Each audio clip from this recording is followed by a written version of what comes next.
Hello, everyone. Welcome back to another episode of Creating Wealth. And we have our amazing mentor, Robert Allen. Thank you for coming today. Hello, everybody. And today is going to be an awesome day because today we're going to be talking about failure. So tell us about a time when one of your deals went wrong.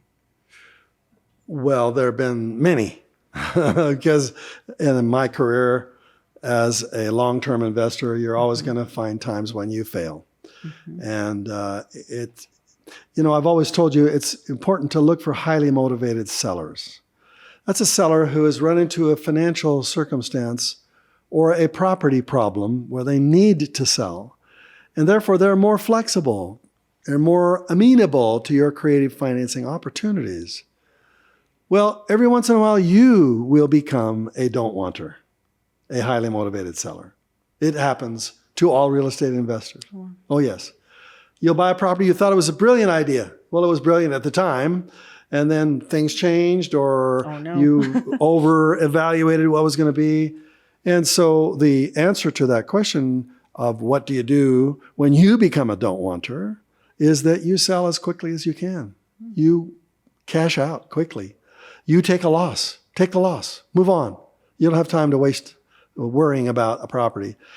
You might even go so far, as crazy as this might sound, to put an ad in the paper, put an ad online anywhere. You really. can do Facebook or Instagram. Yeah, put it on Facebook. You say, I'll give you $5,000 to buy my property.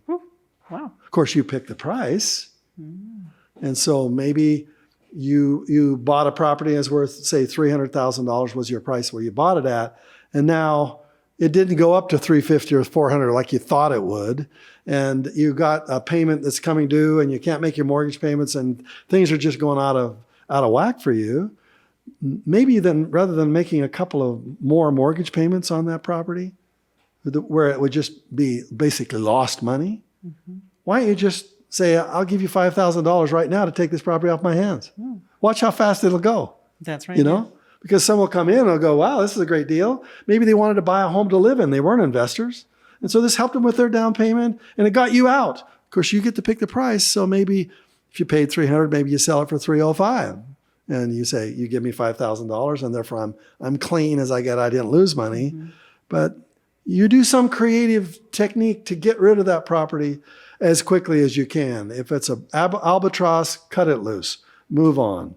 But from time to time, you don't have the opportunity to do that, So one of my, biggest, hugest losses in my life, cause of the bankruptcy, frankly, was a big, huge home we had built in a ski resort, and it got avalanched, destroyed, and the insurance wouldn't pay. And so I'm now left with a hunk of ground with a worthless cabin on it, 10,000 square feet of beautiful, beautiful, brand new architecture, totally worthless. And the insurance won't pay. And therefore, I have to pay the mortgage on that. I'm a don't-wanter. So what did I do? I got rid of it. Yeah, I got rid of it. How did you get rid of it? I said, here's an avalanche property. You need to fix it up so that the ski slope, so that the snow skis over top of your property on this roof that has a snow roof on it. So the avalanche just scoops right over at the top. We were in the middle of building something like that, and then that's when the avalanche hit. And so the bottom line is we just got rid of it. We just cut it loose. We lost big time on that property. If I had known what I know now, I would have rented it out. Because when a property is rented out, it becomes a business asset. Is there like a different protection? Yeah, there is. Because if it's not a business asset, maybe I rent it out as a ski place where you rent out one of the rooms that wasn't destroyed by the avalanche.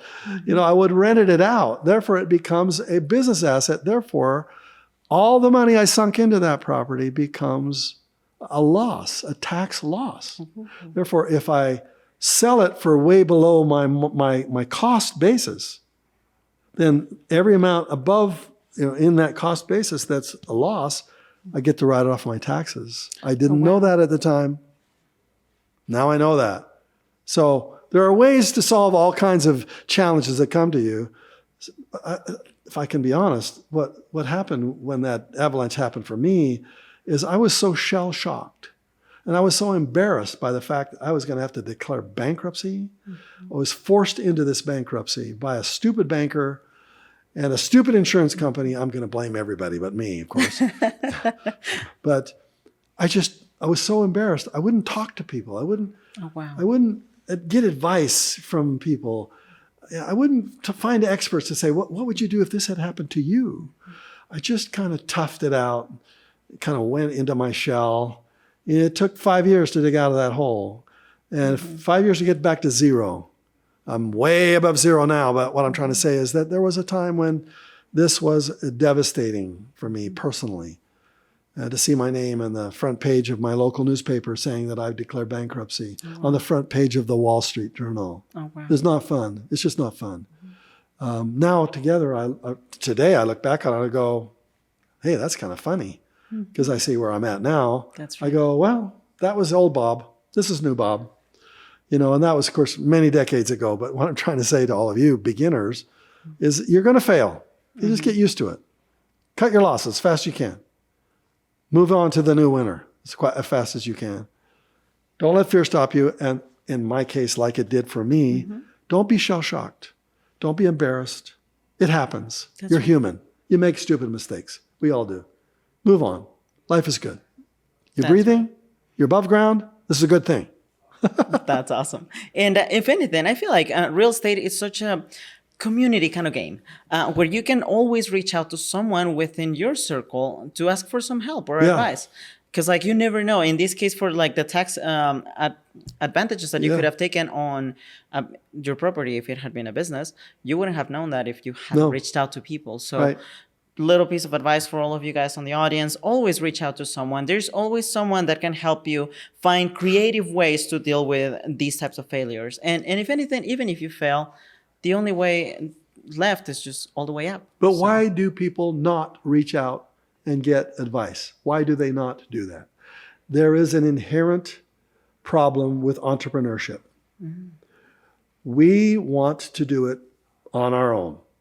It's almost like a badge of honor to be able to say we did it. And this is a mistake. You don't want to give credit to somebody else because you want to say, I did this. It's mine. This is mine. This is my way. And unfortunately, you don't know the blind spots that can come to you. You have blind spots right now. Everybody does. Things that you don't even notice because your knowledge base is not filled with that knowledge that would help you solve that problem. Somebody else has already solved that problem. As an advisor, as a consultant, as a mentor, they probably solved that same problem you've had 50 times in their own life or in the lives of their students or their mentors or mentees.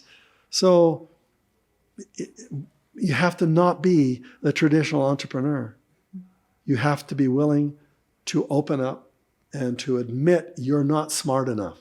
And I got to admit in my life, because of my best-selling books, they just went nuts. I was number one everything, everywhere, and made tens of millions of dollars from that. And then this avalanche happened, and it took me back down to zero. I had to start again from scratch. It was not fun. Then we did start back again. I got my seminars going a few years later. Things were going really good. I was the smartest guy in the room. And that's a mistake. Don't you ever be the smartest guy or the smartest gal in the room. You need to be mentoring or hanging around people who are way above you, who are levels above you, where you want to grow, you need to be with them, So, even just recently in my own career, I've been joining lots of masterminds. I've been mentoring one-on-one with people, having them show me what they've figured out, because there's always new ways to climb this mountain. That's right. There's always new ways that have shown up that I've never even thought of before. So don't be so dang independent. Just stop it. Reach out, become the dumbest person in the room. Walk into the room where people are just way, way ahead of you. It'll make you feel small. And that's good. It'll stretch your thinking. You'll start to say to yourself, wow, I didn't know you could do that. Or you'll be in a group where there'll be somebody in the group and you'll say to themselves, I'm smarter than that person. How could that person, with who they are and their personality and I can tell their IQ isn't really that much better than mine is. How could that person be 10 times wealthier than I am? This is ridiculous. Therefore, and you join rooms like that where you're the dumbest person in the room, you start to see people who you never expected to be that successful. And there's something snaps inside you. You go, well, if that person can do it, I certainly can do it. Well, but if you're the smartest person in the room, people are always, please, Mr., please, ma'am, help me. Not smart. That's right. Be dumber. Because if anything, when you're the smarter person in the room, it only builds up your ego, but ego is not going to get you far. That's right. However, if you're like the dumbest person in the room, it's definitely going to build your motivation so you can even be better. And it's also really cool that you mentioned having mentors and being able to reach out to people for knowledge. So within your career, I know that you have been mentoring quite a bit of people, me included. And what are some of the many mistakes that you have seen that rookies make when they are starting into their investment career? They get overwhelmed with the busyness of life. They have a goal. They spend a bunch of money. They get into trying to make something of it, turn that investment in themselves into, wealth outside themselves. Mm-hmm. And they get the little mosquitoes just pick away at them, and meaning little tiny distractions. And they put it off till tomorrow. And then tomorrow, guess what? The same thing happens. They're overwhelmed with these little decisions. And then the day after that, they're overwhelmed again. And then they wake up 6 months later and they look at the manual they bought or the course they got online, and they realize, I haven't watched a single video. Oh I was so excited. I wanted to make so much money. Mm-hmm. And I got sucked into the little things. So that's the problem number one. Mm-hmm. Problem number two is there's a learning curve, and you're going to look foolish at first. Mm-hmm. Because everyone starting a brand new thing looks foolish. They do.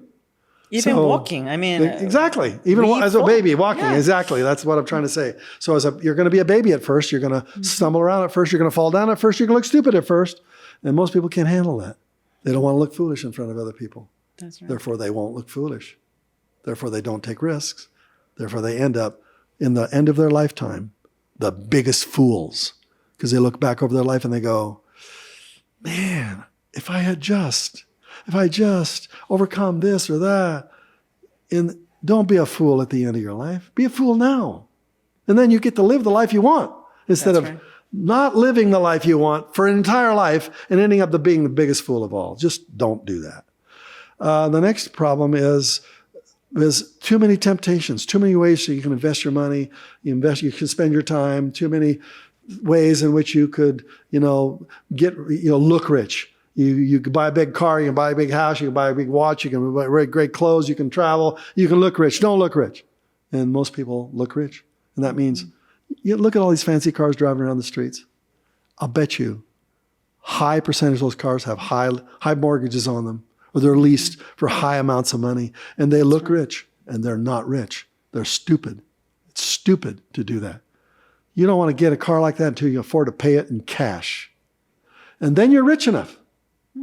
But if you do that with too much, looking rich, you'll end up with mortgage payments, monthly payments, that'll just eat you alive. Bankruptcy comes from that. Don't do that. Then the fear is another biggie. People are afraid. They procrastinate. They put things off. They're afraid. Fear makes you stupid, as you've heard me say before. Fear makes you stupid. And what it means is it forces you not to act. And therefore, no action, no result, no wealth, no life. You want the life you want to live, don't you? You want your bucket list, fill your bucket list with everything you've ever wanted to do. I've filled my bucket list, man, many times over. I got still some things. I'm at 72 countries in the world. I got another 130 to go. You can do it. I still got time. That's right. I want to check that one off my bucket list. But the 72 countries I did go to, we created memories with me and my family that they'll never forget. That was, if I'm going to invest my money, I want to invest my money in memories, not stuff. That's right. Invest your money in yourself and in your memories. Good memories, not bad memories. And then finally, every once in a while, there's sudden storms that destroy everything you thought, every plan you had. You know, isn't it, what's this quote about God laughing at our plans because he realizes ultimately they're all coming to nothing. They're stupid, they're silly. You know, there are ways of doing things, and you know, don't do that. You still have to plan, as Eisenhower said, and this has been an adaptation of his quote, but he said, "Plans are nothing. Planning is everything." As soon as you make a plan, it's already out of date. But you have to make it. You have to plan. No planning. And so you can't plan for a disaster. Well, yes, you can. You can look back and anticipate the challenges that might happen, even the ones you're not even expecting or anticipating to happen. Plan for that. Put that into your calendar and say, I don't know if there'll be a disaster happening today, a car accident, a hurricane, a sickness, a divorce. You know, just things happen. Plan for that. And these are the 5 mistakes that beginners always make. And if you plan for them, you're ready for them. That's right. And you're not afraid of them. And I mean, even if you fail, you already know that you have a circle, a network that you can reach out to solve those problems in a creative way. Thank you so much again, Robert. And thank you to our audience. Now you know, even if you fail on your first deal, that's totally fine. Get back up. And it doesn't matter how many times you fall. What matters is how many times you actually get up and keep going. We're going to see you in the next episode. Bye-bye.